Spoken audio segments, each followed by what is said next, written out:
me tell you about a friend. It's Craig LeBlanc where the good times never end. Talking Parks and Rec, it's a show you gotta know. Welcome one and all to the Daily Parks and Rec Show. It's the Daily Parks and Rec Show.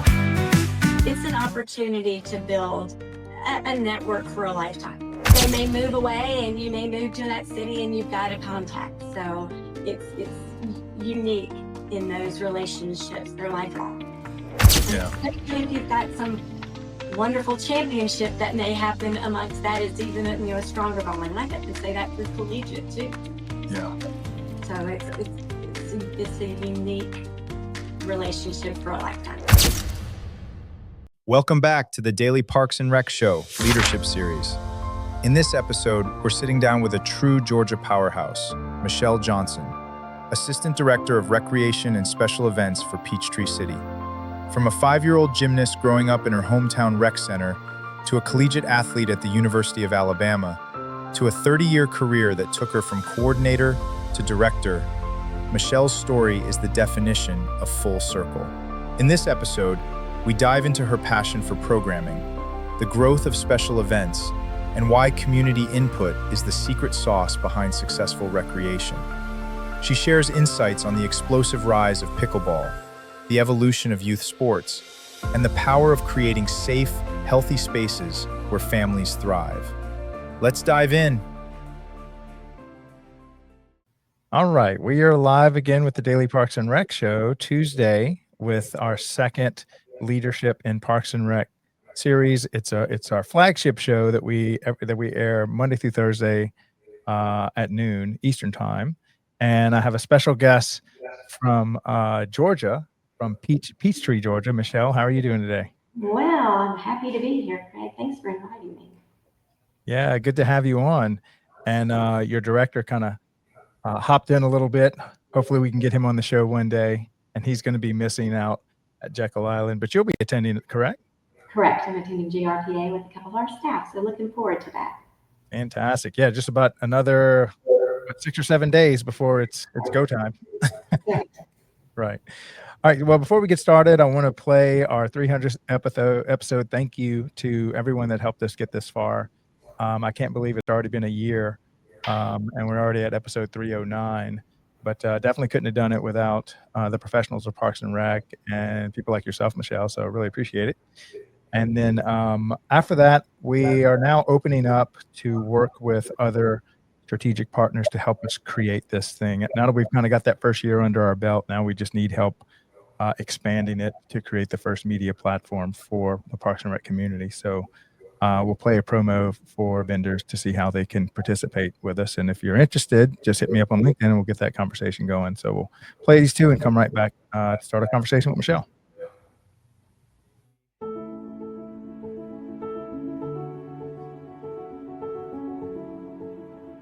"300 episodes. What started as a small idea, a way to share stories from the Parks and Recreation community, has grown into something truly special. From heartfelt conversations to behind-the-scenes stories that celebrate everyday heroes. Every episode, every message, every listen has been powered by you.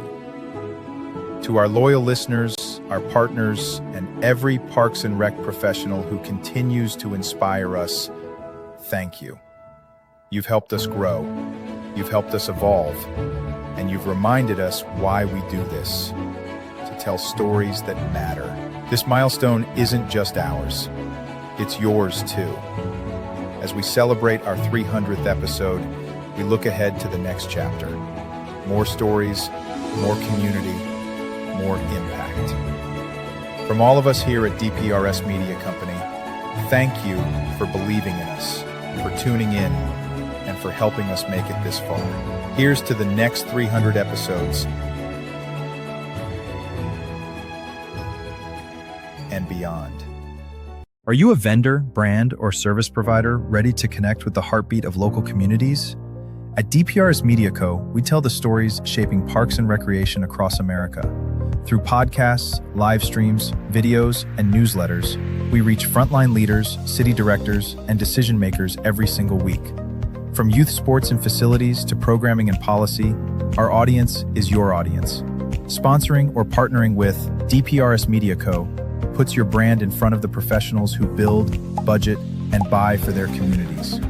Launching a new product, growing your presence in public spaces, targeting cities, counties, or departments, DPRS is your trusted media partner.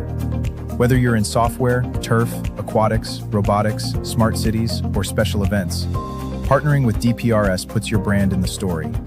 With commercials, interviews, social campaigns, newsletters, and live shows, we're your media team. Partner with us and grow your impact in the $200 billion Parks and Rec industry. DPRS Media Co. Stories that move Parks and Rec forward. Your audience is here. Let's meet them.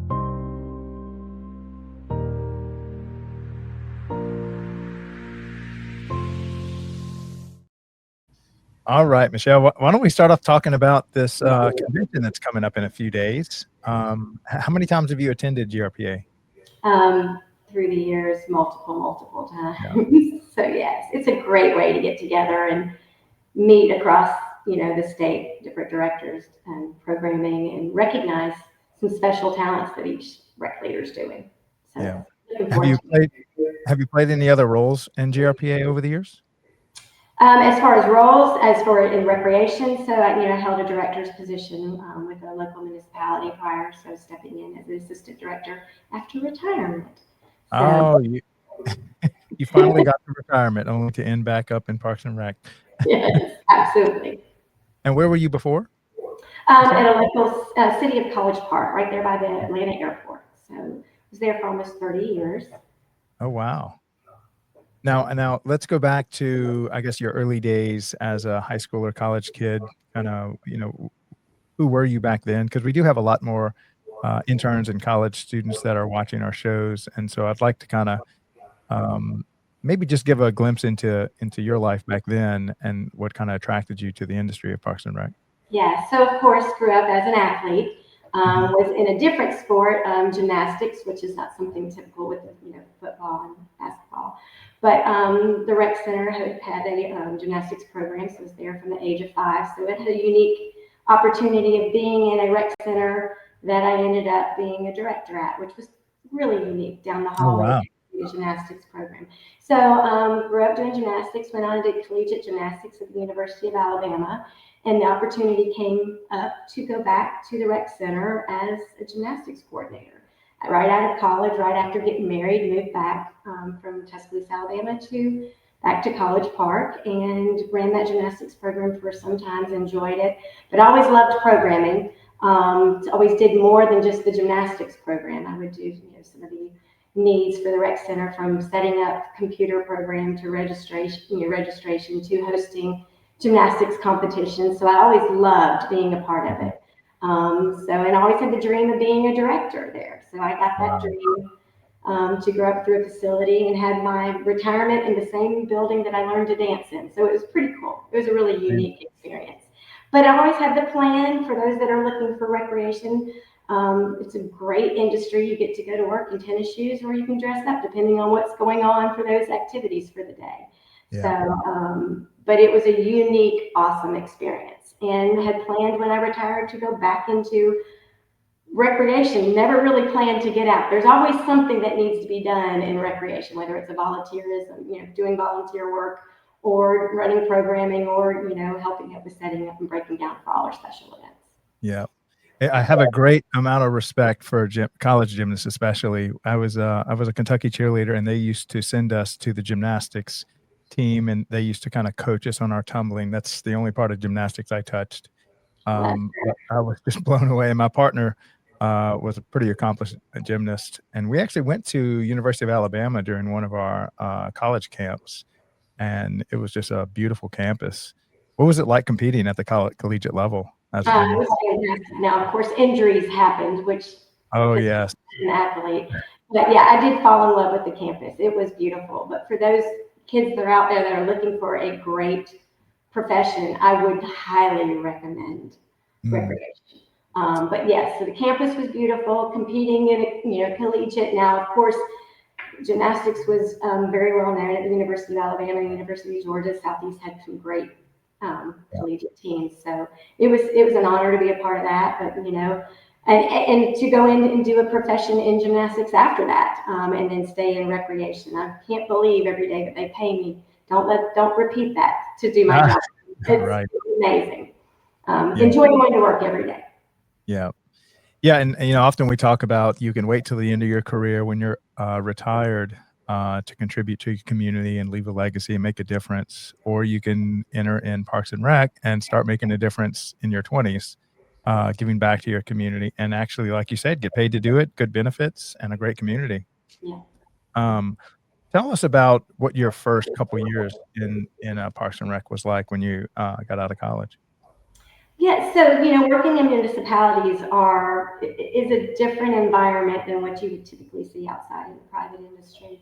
Working within budgets, but being able to give back and see the kids grow. I mean, currently I've had kids that were kids having kids and kids having kids to be able to teach and see that environment. And it is a community in itself. You can't walk anywhere without going somewhere and finding somebody that you knew that you touched in some way through recreation. So that's been kind of unique, and especially in a small community, Yeah. seeing that. Now, how have you seen Parks and Rec evolve over the years in your career? And I know gymnastics, like you said, is not common for a Parks and Rec to actually run some type of gymnastics facility. But I'm starting to see more and more Parks and Rec departments offer things like performing arts or pottery classes or stuff outside of the baseball, football, that kind of stuff. Maybe talk about the different programs that are offered similar to gymnastics. Yeah, so within the past 30 years, I remember we weren't important enough to have emails. Think about that. Yeah. And where we are today and what's going on. So a lot has evolved in that situation, but so many other opportunities where you're adding special events to the titles instead of leisure services, or recreation where it's just sports. There's so many other ways that I think the communities, and especially in Peachtree City too, so many different unique opportunities that we're getting into with different sports, with lacrosse, with cricket, special events being, light up the city, fall festivals. So I think recreation has grown so much with how we're touching the community, along with budgets. Before there wasn't a lot of budget. It was pretty much either associations running or there wasn't anything put aside for those special events. So I think what we're finding today on health impact for our communities on being involved in a new sport, pickleball, which we're about to do, new 18 courts with break ground. If not, the weather doesn't clear up today. So those are some unique activities that are now touching from youth all the way through adults. That we can now, communities can come together as families and participate in sports instead of it just being the youth participating in sports. So it's grown abundantly, but budgets have gone fabulous and more staff. Lots more staff has been involved in making these events and programming. A lot of collaboration going on. Yeah, it seems like the industry of Parks and Rec is just I don't know, I mean, like you said, the budgets are increasing, but it seems like y'all are offering 3 or 4 times the programming, the facilities, the special events that were offered when I was young, and it just keeps expanding and expanding. It's like Parks and Rec is just becoming more of an integral part of every community. Um, where do you see Parks and Rec going over the next, 5, 10 years? So I think with all the new sports that are coming about, I think we're going to be able to reach any person's interest in some way, whether it's a collaboration with associations on whatever it is.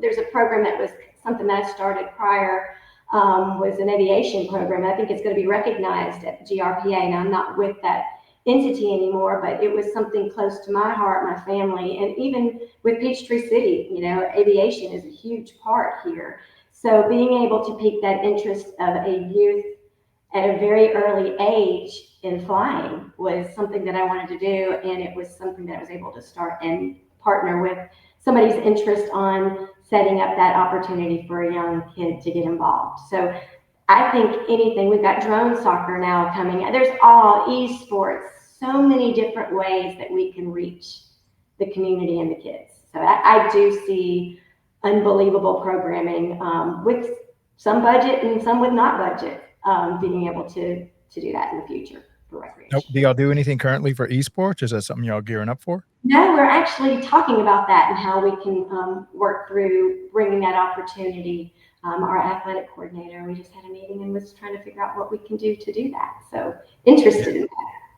Yeah, well, we keep me posted. We have something going on. We work closely with Henry County, Georgia. We do a monthly podcast with them, but they have an esports room, and we did a whole episode just on esports.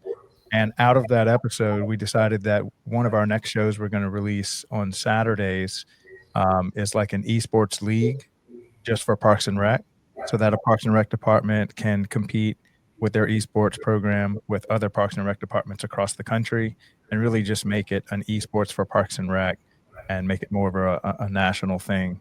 So whenever y'all get it cranked up, I'd like to include y'all in that. Yeah, in fact, I reached out to Steve Card with GRPA to ask, how can we need help. So we will be reaching out, and I'll have to figure out what we can do to help us with that, establishing Fantastic. Now, you're also the special events coordinator over there, correct? Correct. I've been here for about 45 days. What kind of special events world are you walking into over there?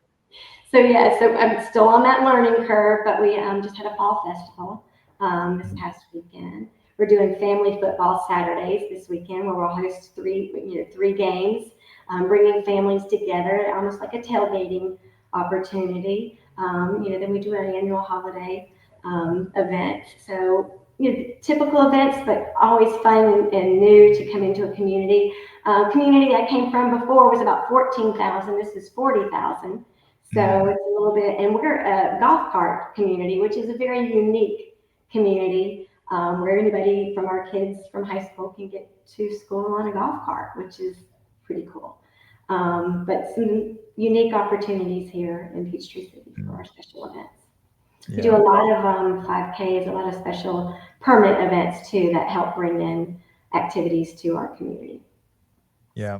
Now, is special events somewhat of an economic driver for your area? Do y'all kind of look at it in that way, or you're just kind of doing programming for the community, or what are some of the motivating factors behind your special events?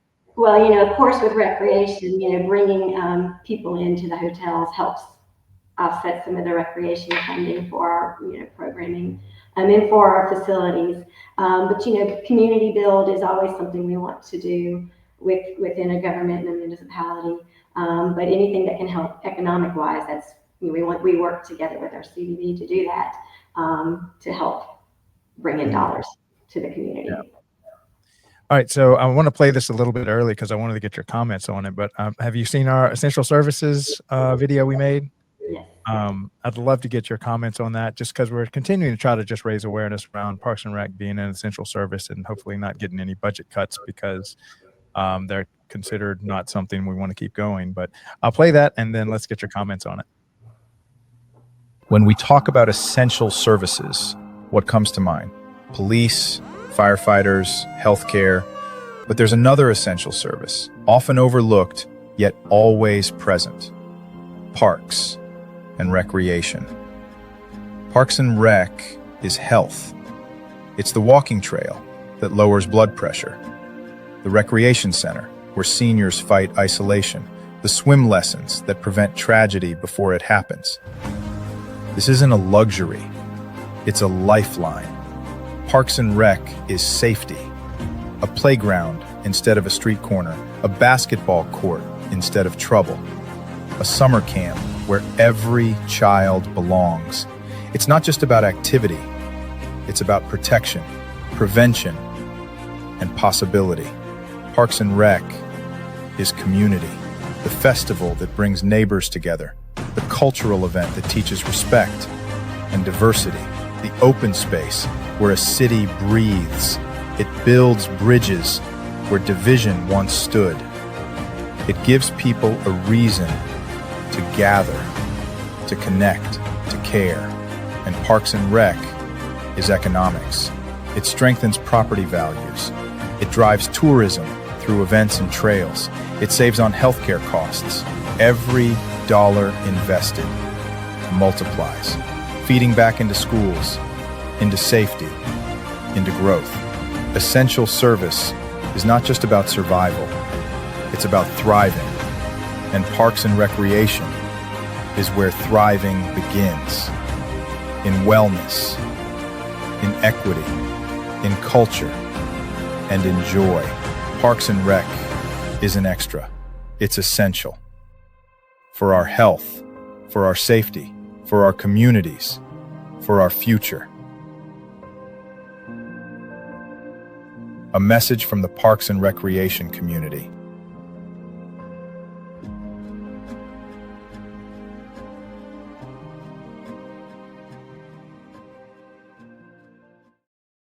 All right. So what's your take on Parks and Rec being an essential service? So that video is definitely an anthem for Parks and Recreation. It is just amazing how you are. I've said it every day that I think, and I may get in trouble for this, but I think recreation people work just as hard as police and fire. And our community impact is as important, because your health is your wealth. So, I mean, I call it a commercial or an anthem for recreation. I mean, Yeah. were you a rec director? Because apparently you've gotten tapped into everything that recreation does for a community. People move to a community because of Parks and Rec. We just had a survey for the city of Peachtree City. I think we were at 87%, how important that the community felt that recreation was for them. You know, we scored an 87% that it was vital to the community. So if you can keep people healthy, you can keep people, the economic impact on the community changes if everybody's healthy and out doing what they need to do. So it's so important, and that video says it all. So it was a great commercial. Yeah. Well, thank you.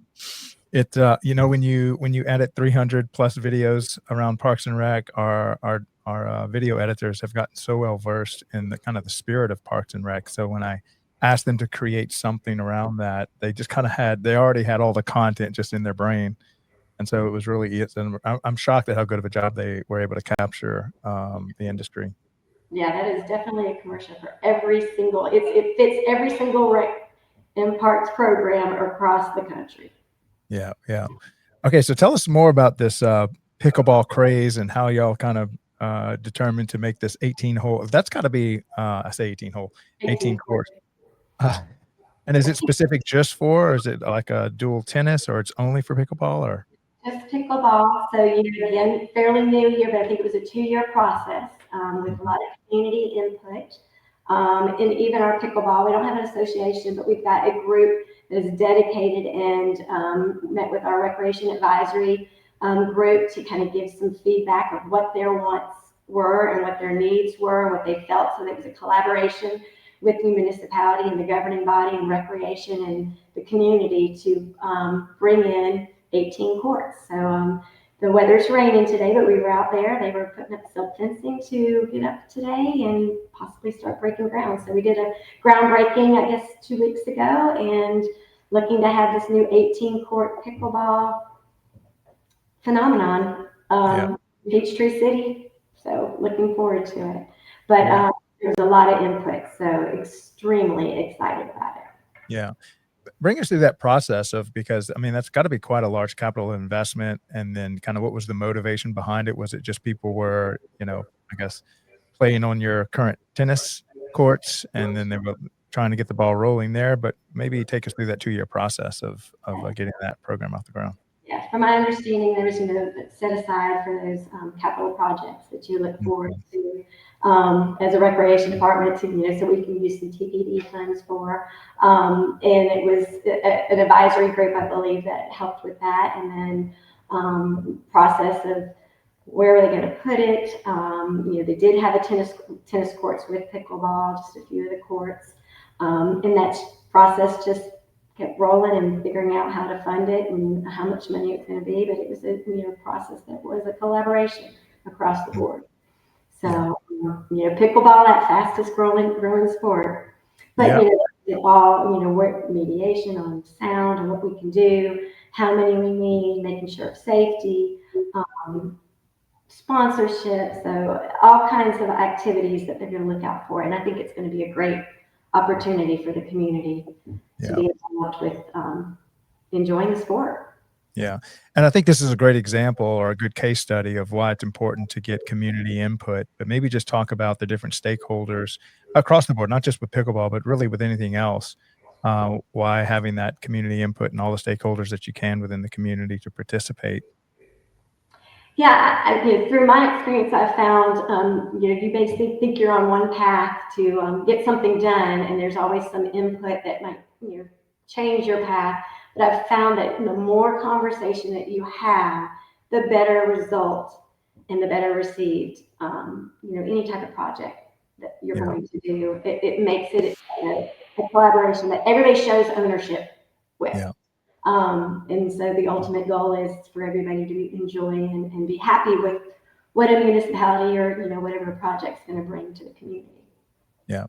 And so what is kind of some of the tricks of the trade as far as getting, reaching out to different community partners? Do y'all, I guess, just host meetings or do email blasts or, what do y'all do to try to get the community more involved and get their input?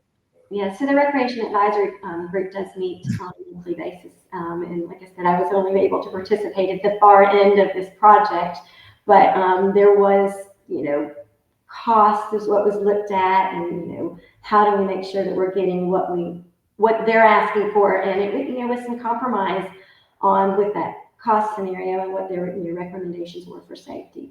But we were able to do it, and it was passed, and it was a 2-year process, and here we are getting ready. Hopefully in the springtime, we'll be out there pickleball. Yeah. What's the price tag? Ooh, it's close to $2 million. Yeah.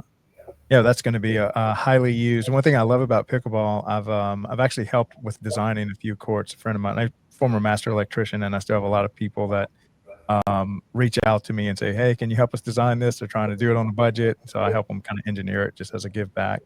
But it is quite a large investment. But I love how it kind of incorporates all ages. Because when I was out there and I was watching them play, you see like older people and kids, and they're all kind of playing on the same. And it's not a steep learning curve on how to get pretty good at it. So I love this. I'm still learning. Yeah. I have picked it up, but I'm still learning. Yeah. Beginner. Yeah. All right. So back to special events. What in your mind, what makes a good special event, and what are the kind of parts of the recipe that you want to make sure you include when you're trying to start a special event? So, depending on if it's specific, whether it's age specific or if we're looking at a community event, is making sure on a community event that we've got something for all ages. Whether you're looking at the mom with the child, having activities through the adult activities, and bringing the families together. We're lucky we have a walkable or a golf cart to get to most of our activities on the path. So making it accessible to all, and then involving all the departments within a municipality brings different groups in. I think that's always been our most recent event. We had a trunk retreat with the fall festival that brought in police and fire and public works and code enforcement, and the opportunity for those kids to come in, and we had vehicles out there, just like a touch-a truck. That way it's making it a memorable moment for the kids and for the families, and pictures and things like that. I think it's always an opportunity to build those memories. I had a memory growing up in the city I grew up in was always going to see the nativity scene. It was always a picture photo. So there's always something that we touch in some way, Parks and Rec, with those memories. And you feel attached to that community through that, or through the event, even through sports. I grew up in this program, and I feel, connected to that rec department. Yeah, I like that truck or treat idea. Is that something coming up pretty soon? So we Okay. just had the fall festival, Oh, I see. last Friday night. Everybody brought in some of their vehicles, and the fire trucks were out there, and police. We had the drug dog out there attacking, which was kind of cool to see. Uh-huh. The kids were in awe. We had a movie that we played. We had some beanbag, a beautiful artwork for the kids to go out there and to draw on, and Nerf wars. It was really a really fun and a beautiful evening. I mean, it's just the weather couldn't have cooperated better. It was just gorgeous. It was a great night. Yeah, and that's really a good idea to get as many departments as involved as can, because I think a lot of times the even within their own city staff, they don't realize all the work that's done in parks and recreation. So try to expose them more. I think it's just better and better. Yes, it's been Yeah. great. Okay, so I want to play a quick promo for our youth sports mastery show, which is every Thursday with my host Aaron Locks, and maybe we can chat a little bit about youth sports and what y'all do for that. And then after that, I'm going to play our Young Professionals Network show, which is our Friday show, and with our intern Michael Moreau, he will be running that one. So we're really excited to have a host dedicated just to our young professionals. So we'll play those two, and I'll get your take on both of those. At DPRS Media Co., we don't just create content, we elevate community through storytelling. Now, we're proud to introduce the newest addition to the family. Welcome to Youth Sports Mastery, the podcast where champions are shaped, not just on the field, but in life. Hosted by National Academy of Athletics founder Aaron Locks. Youth Sports Mastery dives deep into how youth sports can empower kids, strengthen communities, and build leaders. From coaching culture to recreation strategy, and from player development to parent impact, every episode brings game-ready insight from the people making it happen. Youth Sports Mastery goes live every Thursday at 1:30 p.m. Eastern Standard Time. Only on the Daily Parks and Rec Show, sponsored by National Academy of Athletics. And powered by DPRS Media Co. This is where purpose meets play.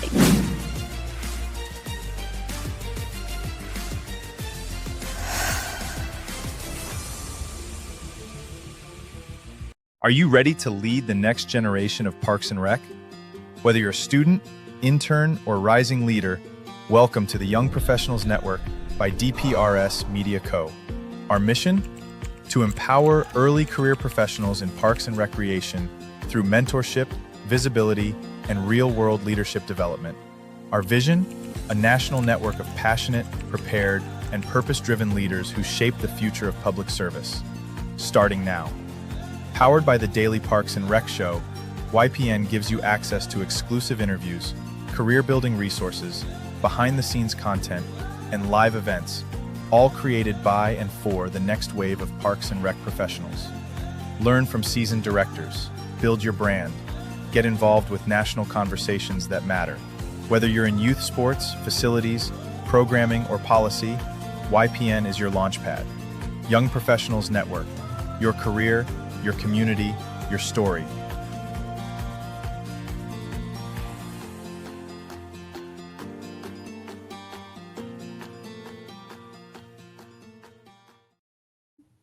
All right, so we'll start off with the youth sports. So what do y'all do for youth sports, and even back when you were director of the other city? Tell us a little bit about what youth sports is in Parks and Recreation.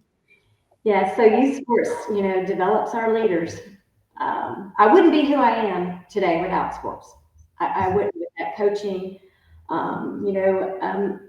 My coach I'm still in touch with.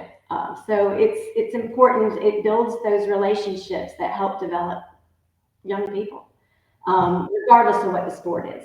Being able to work as a team player, even if it's, my sport was a little more individual than a team, but you learn to fail and to get back up and do it again. And it's, teaching you that you're not going to always win every day. I mean, games, you can win some, lose some. It's basically how you play the game. And it sounds like a commercial, but it's the truth. So, we're teaching our kids at a young age that, if at first you don't succeed, you get up and try again. And that's what sports teaches our youth young adults, collegiate. There's opportunities.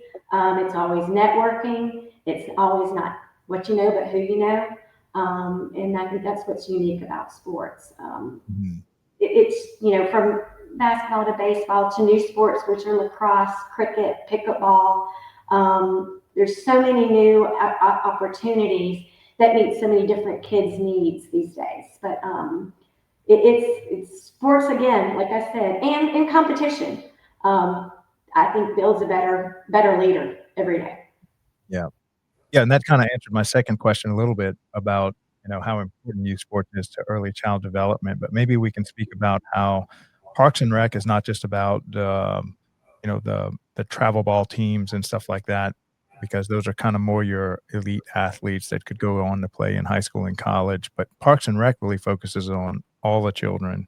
Whether you're gonna be a gifted athlete or not, you could be like a next great engineer, the next great cellist, but there's still so many valuable lessons to teach, that you can learn in youth sports. So, maybe speak about how Parks and Rec really does a good job of reaching out to all levels of athleticism. Correct. And, in the past, it's recreation, a recreation sport is what we've always tried to give them an intro to help them find what their interest is. So they may get a taste of basketball, of baseball, of soccer, and they find out that, or volleyball, and they find which sport really they're more interested in. Or they may be talented in all, but it gives you an opportunity to try a little bit of everything. And there's no two rec centers that are the same. Mhm.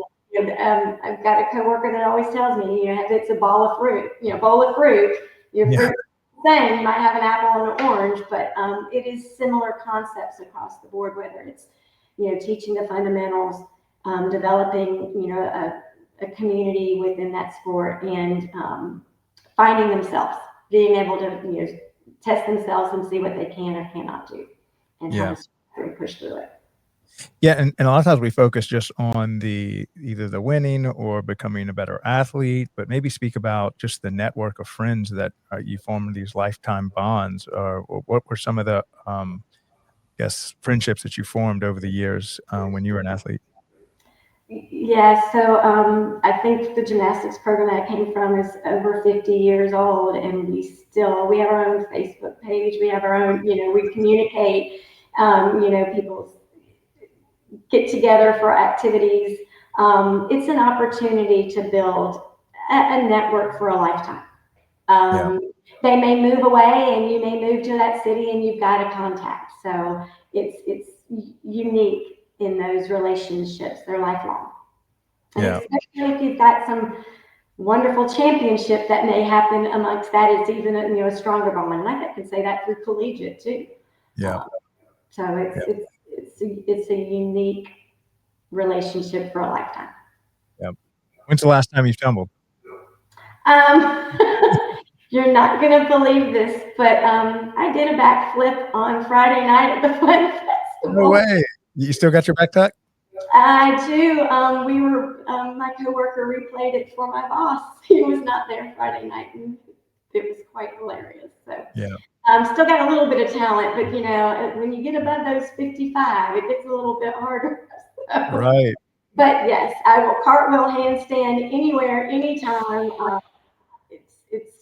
I think that's probably the reason why I got into the sport. Climbing trees at a young age, and Yeah, never still. So yeah, Friday night, last Friday at the Fun Festival on the Arbatsy trampoline. It fantastic. was so. Yeah, it's that skill. I used to be jealous of the gymnasts because they were tumbling since they were, like, babies, and I didn't learn to tumble till I was in college, and so I had none of the actual skills that they had. We were just, like, muscling it and hitting the joints really hard on our ankles and our wrists, and then this gymnast comes in, and they just make it look like it's just effortless to them, so that's crazy, these gymnasts, the athleticism I they love have. the sport. It is an amazing. It is an overall. Um, I think anybody that was a gymnast can be any athlete, from a diver to wrestling to. I mean, it just teaches amazing body control Yeah, it really does. and Yeah. air awareness. So. Yeah, I was blown so we used to do these I don't know if you've seen in Chile, they have these basket tosses, and I was shocked at the body awareness that they would have. I would always kind of black out when I would go upside down and just hopefully I would land it, but not them. They knew exactly where they were in space and could just do all these flips and stuff. It's just crazy. Yeah. I cheered in high school. I had a partner. We would do 2.5 basket. Wow. It was, we'd step off with somebody 2.5 high, but we didn't know any better back then. So. Right. Oh, that's great. All right, so let's talk about the young professionals. Have you been involved at all with the Young Professionals Network, either with the state or with the national, or just maybe what's the general message for young professionals coming into this country? The Georgia Municipal Association reached out to me, I think it was about a year ago, and was trying to promote getting young people into municipalities and their specific type of departments and recreation. So I actually did an interview on that and how important it is, because there is not an opportunity. Not every college is offering that opportunity for you to get a degree in recreation anymore. So, and wanted me to speak on the profession and how wonderful it has been to me. It has been an amazing, I've just had an amazing career. It's wonderful. So yeah, bringing these interns in and showing them how many different facets there are in the department is a great opportunity, because there's communications now, there's social media, there's so many more facets, from advertisement to marketing to to sports. Anything that you could possibly want to do, it's its own department now with many facets. So yeah. Bringing the youth and showing them an opportunity with interns. I have not had an opportunity of that through my career, and seeing that is a vital part to recreation now. Yeah. Well, hopefully we'll be doing our part. We launched our internship program 2 weeks ago, and we have our first intern that's already started. So this is the second week. But our goal is to train them on all things social media, content creation, editing, distribution, just kind of getting the message out. And so hopefully every semester we'll be churning out 3 to 4 interns that are ready to go to work in the marketing side of Parks and Recreation and be very familiar with it. And hopefully we can add to that pool of young professionals coming in. So if you happen to run into any college kids, or if you're in broadcast journalism or Parks and Rec, help us connect with them. We'd love to get them involved in our internship program. Absolutely. And so with that being said, I'd like to play our other commercial, and then maybe you can give an even deeper response to why you should consider Parks and Rec as a career path. I'll play that, and then you can give your testimony. All right, hold on. Every career is a choice, but few careers let you touch lives. Not once in a while, but every single day. Step into a park on a Saturday morning. You'll hear children laughing on the soccer field, families gathering for a picnic, seniors walking the trails, finding health and friendship. And behind every smile, every memory, is a Parks and Rec professional. We don't just mow fields, we grow confidence in young athletes. We don't just build playgrounds, we create safe spaces where childhood thrives. We don't just plan events, we design moments that anchor generations. Think of the coach who teaches patience, the director who champions equity, the staff member who sees potential in a child no one else believed in. Every day, Parks and Rec professionals shape character, preserve beauty, and strengthen community. And the path isn't easy. Budgets are tight, resources stretched thin, but the reward, unmatched.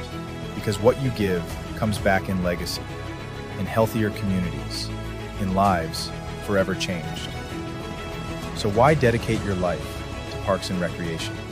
Because here, your work never ends. It lives on, in laughter echoing across playgrounds, in green spaces preserved for the next century, in the young professionals rising to lead tomorrow. This is not just a career, it's a calling, it's a legacy, it's Parks and Recreation. A message from the Parks and Rec community.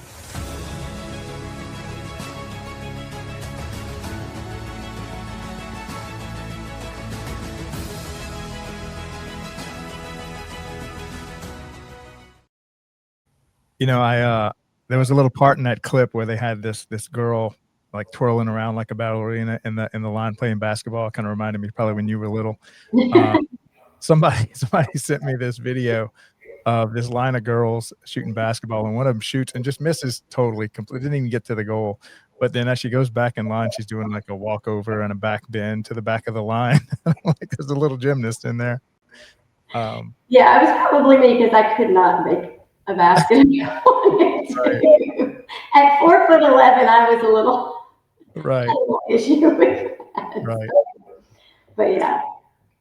Okay, so give us your testimony, and this is one thing I ask a lot of my guests is just if you were sitting in front of a group of undecided college kids that didn't know what they wanted to do with their life, maybe give us a little bit into your why you've chosen Parks and Rec as a career path. Yeah, so I knew from an early age that I wanted to teach in some way.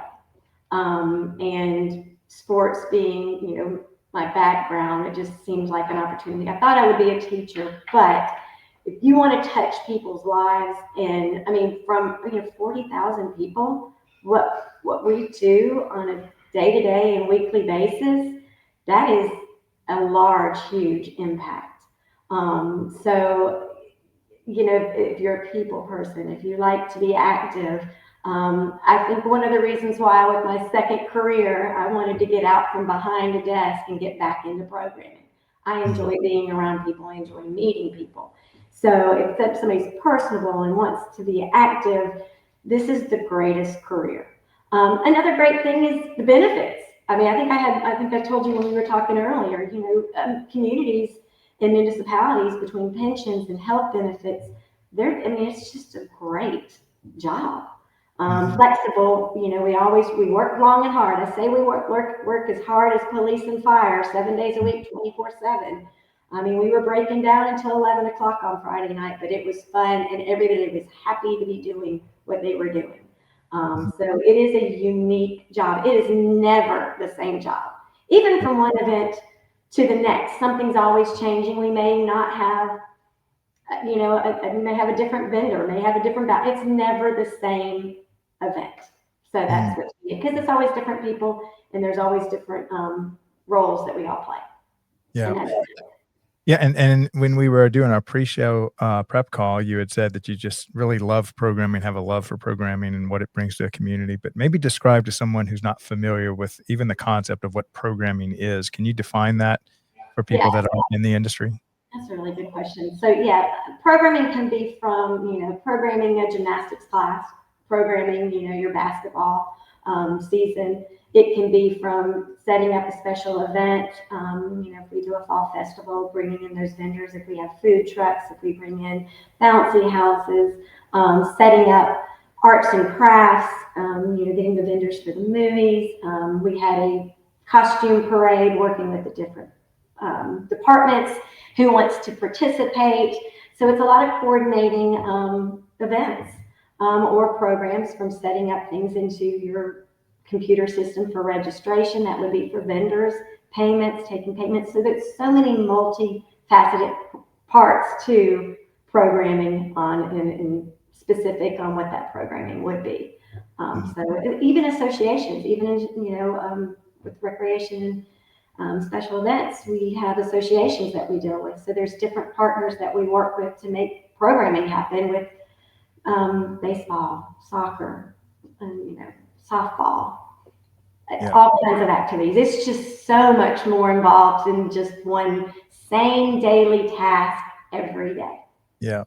Yep. And really programming is only limited by your imagination. You can literally start a program for, like, we had somebody on the show that was big into pottery classes.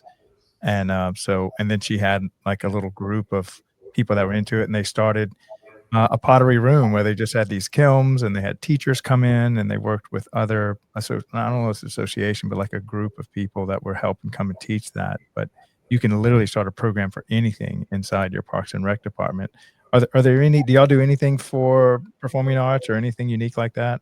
Yeah, so we currently do not. I know that's some of the struggles, even with my prior position, was that, we're trying to do those performing arts because recreation was just sports. Now it's getting into more performance. And Yeah. some communities are lucky to have a cultural facility.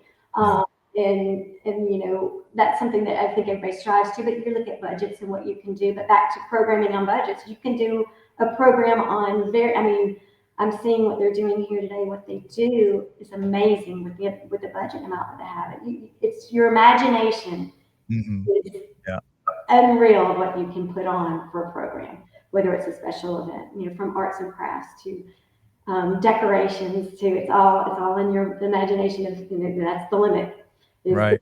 It's always in the budget, but we make it happen regardless whether budget cuts happen or if we're going to increase the budget.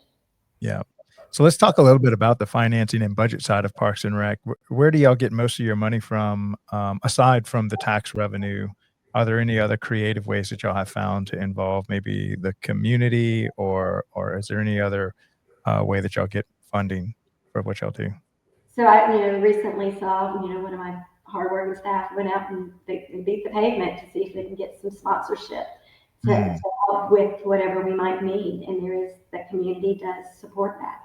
So that I wasn't, mine was always done through budget. I always said, let's keep a strict, you know, list out what we're doing so we can ask for it next year so that we can continue to do those type of services.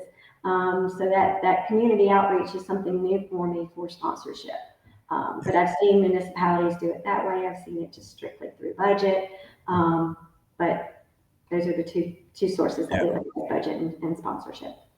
Yeah, yesterday's episode was with Sevi. He's been on the show several times. He's a master of finding creative ways to increase the revenue of a Parks and Rec department. And actually, so I wanted to ask you the question he left for you, and then I'll lead you to It's kind of a hard question. He says, out of all the programs and events that people thought would be a failure, how did you change that to be a success and change people's lives? Yeah, you know, back in the day, Wednesdays were not days that anybody would come to rec programs because of the church days. And I always heard that. So those were those, nobody's going to come and do any programming on Wednesdays. And if you're going to tell me that somebody's not going to do something, I'm going to prove you wrong. Right. Sounds like a challenge. Those were some of the older, you know, back in the years. But programming is going to, revenue always is something you're always looking at to show how a program can be successful. You know, especially to start in something new, it takes time to develop a program and to get those statistics on that. And I did hear yesterday, I think he had a staff that came in and said, hey, I increased revenue. I get that money immediately, right? Right. It doesn't work that way in government. But, you know, you want to continue to grow and do briefing. I always say do brief on what you're talking about and how a program was successful and what you can do. Just because it didn't work the first time doesn't mean it won't work the second time. Sometimes you got to get them out there. But yeah, he had some, he was very knowledgeable, very, very. I was looking forward to this conversation. But, you know, if at first you don't succeed, you try and try again. Yeah. Yeah, I love that about Parks and Rec. They're always open to just try something, and if it works, they'll find a way to make it work. But if not, you know, we can always just either come at it again next year or maybe move on to something else. But they're always open to just giving it a shot. Well, we get sometimes thrown with weather issues. You know, you always have something planned, and the weather doesn't always cooperate with you. Whether it's a movie out on the lawn or if it's, you know, one of your regular, you know, special events, the weather always gets thrown. So those are some of the things that we have to deal with on a day-to-day basis. Yeah, yeah. Okay, so what question would you like to leave for my next guest? So my question is on programming. I want to know what's the best way, or with small budget, on that marketing for a program. You know, municipalities are different across the country. Marketing is not always something, those dollars to help market a program that you have going. So what would be some advice to do on a small budget on trying to get the word out on a program? Now, what advice would you have for that question? I've tried multiple ways through our database with how we do registration. That's normally a good 20,000 people to reach out to. That's what I've always tried to. And then consistency. I've worked through the years on having a consistent monthly recreation newsletter that helps get that information out. And then always communications department is your best friend. They, help share. I did work with an intern starting on our social media, my former position, to help start our own website and help get our own social media page, because we didn't have didn't have a social or Facebook page for the city at that time. So those were some of the things that I started with, and work on those metrics on trying to get that information out there on a continuous basis. And updates. I love to share what we've done, whether it's LinkedIn, Facebook, however. I love to brag about what we've done. And y'all need to. Y'all need to brag as much as possible. Get the story out there, because it's a great story to be told, especially on the community level. And I think, unfortunately, a lot of people just have no idea all that Parks and Rec offers. So the more you can just beat that drum, the better. Yeah, I don't think they do. Yeah, I think you're right. You hit it on the nail on the head, is that we do multifaceted things on a day-to-day basis, from cutting the park to cleaning up the park to programming to special events to activities that are needed within the community when there's something that catastrophic happens. People come to us for safety, for floods, for fire, and utilize our facilities. So we are just so many things that recreation does. Did you hear what Sevi said about the one pass idea that they had that was massively successful? I'd never heard that before. It was very interesting how you're going to sell multiple, I don't want to say items that, whether it's concerts or, park passes. I had not thought about that before, because they probably won't utilize them all, but they would have that activity or option to go to just see more than one activity. And we had something like that in the New Orleans area, where if you want to take your kid to the zoo, and then the next time they want to go to the aquarium, and the next time they want to go to your little athletic facility or something like that, or even the aquatic center, then you almost get financially death by 1,000 cuts. But if you could just say, hey, buy one pass, and it gives you access to all this stuff. And at first glance, it's like, well, there's not going to be enough, but it was actually just the opposite. And it just increased revenue across the board for all the participants. And then it gave exposure to all the participants that came to all the different programs and the different facilities and the different zoos and stuff. So, and I had never heard that before, but it was, he said it was wildly successful, and it took them from 600 registrants or something to 14,000 within a couple of years. Well, if you think about it, that's what we do daily for recreation. We offer so many opportunities basically a very good value to try different things, and if you get those kids introduced to something that you never thought that they might like.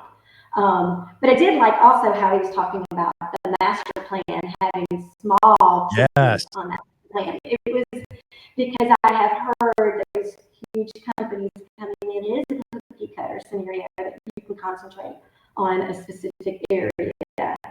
So that was really interesting. This is bits that go back, and you don't think you're touching on something that might, reach out to everybody, but it does. I mean, that was a really, really unique way of looking at what he does to help recreation departments with his math. Yeah, because the master plan can be, once every 5 to 10 years, a huge 1 year, it takes at least a year to do a good master plan. And then it's just overwhelming. A lot of times it sits on a shelf. So he's like, no, let's just pick it apart and just do. And essentially you are building your master plan one section at a time. And then it allows you to go deep on those different parts of the master plan. Yeah. Well, Michelle, thank you so much for coming on the show today. And I hopefully will see you in a couple of days over at Jekyll Island. When are you arriving there? I will be there Sunday. Yep. I'm coming down Sunday. Yeah, I'm looking forward to it. So I know you're doing some podcasts, so we'll have to get you on there just to give us a little 10 or 15 minute interview with you on how the association or the annual meeting's going. I'd love to have you on the show then. Well, great. Well, thank you for the invite. This was a pleasure, and keep up the good work. And this is such a valuable network for recreation. Yeah, fantastic. And thank you so much for coming out of retirement. We definitely still need you on the team. Well, look forward to seeing you soon. You too. Thank you, Michelle. All right. So that was another great interview with Michelle Johnson over at Peachtree City, Georgia. One of the greats from Georgia. I can't wait to attend the State Association happening next week. So that's starting on Sunday all throughout the week. Georgia does a great job, and we've got a lot of great interviews lined up. So I'm really looking forward to that. Followed immediately by Kentucky, the second week in November, and then Louisiana. So we're going to be taking the Daily Parks and Rec Show on the road, really trying to understand how we participate in giving people kind of like a backstage view into attending a state convention. Unfortunately, not every Parks and Rec department can't just drain all of their staff and just attend. So they only get to send like 2 or 3 to their state association, and usually even fewer to NRPA. So I was hoping the thing we can do is just interview people, interview directors, participants, and the people that even put these on, so that we can kind of raise awareness around what goes on at these state conventions and make that just part of what we do with the Daily Parks and Rec Show. So really looking forward to that. And it looks like we've got about 12 associations scheduled within the next calendar year before the big NRPA convention in Philadelphia. So hopefully we'll get better and better at that, and capture a lot of that wisdom that often is just kind of, kept inside the event. I can't tell you how many times I've attended continuing education or heard these great speakers that the state associations will bring in. And then I look around and there's only like 50 people, and it's one of the best speeches about the topic they were speaking on. I'm like, man, I wish the whole country was here to hear this. And so hopefully we can do a better job of capturing that information and sharing it with the whole country.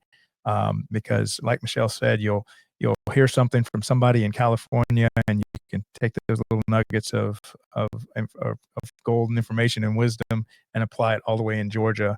And that's how we all collaborate to share that wisdom and basically serve our communities better. All right. So that's all I have for y'all today. Tomorrow we have another great show. We've got our another show on Thursday as well with our U Sports Mastery, Aaron Lux. And then we have our first ever, hosted by Michael Moreau, our Young Professionals Network show coming up on Friday. Again, just wanted to extend the invitation to any college kids that are looking for an internship with a media company, specifically to Parks and Recreation.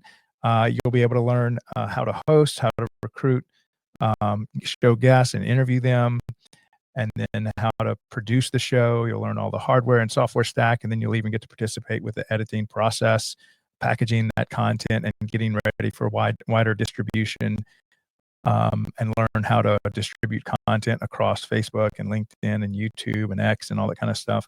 And hopefully really give you some soft skills to kind of prepare you for entering the industry with more than just a college degree, but actually have some soft skills to go along with it. And probably the best thing is you could potentially be interviewing and talking to a dozen potential employers down the road. And as Michelle said, every Parks and Rec department across America is looking to expand and grow their marketing outreach because it's such a vital part of getting the word out of what happens in Parks and Recreation. So if you're interested, or if you know somebody that's interested, or a talented college kid, please get them in touch with me on LinkedIn, and we'll get that conversation going. All right, so that's all we have for y'all today.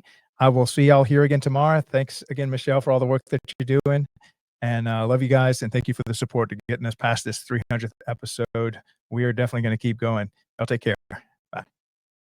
At DPRS Media Co., we believe Parks and Recreation isn't just a service, it's the heartbeat of our communities. We exist to honor the people, the vendors, and the leaders shaping the future of Parks and Rec. Our mission is simple: to test and celebrate their essential work. Our vision is bold: to be the trusted hub where leaders, vendors, and communities unite, inspiring innovation, sharing wisdom, and building a stronger, healthier nation.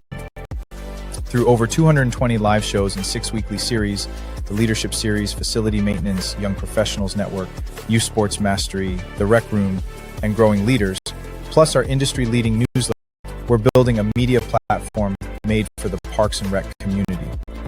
And now, we're inviting strategic partners to co-create this story with us.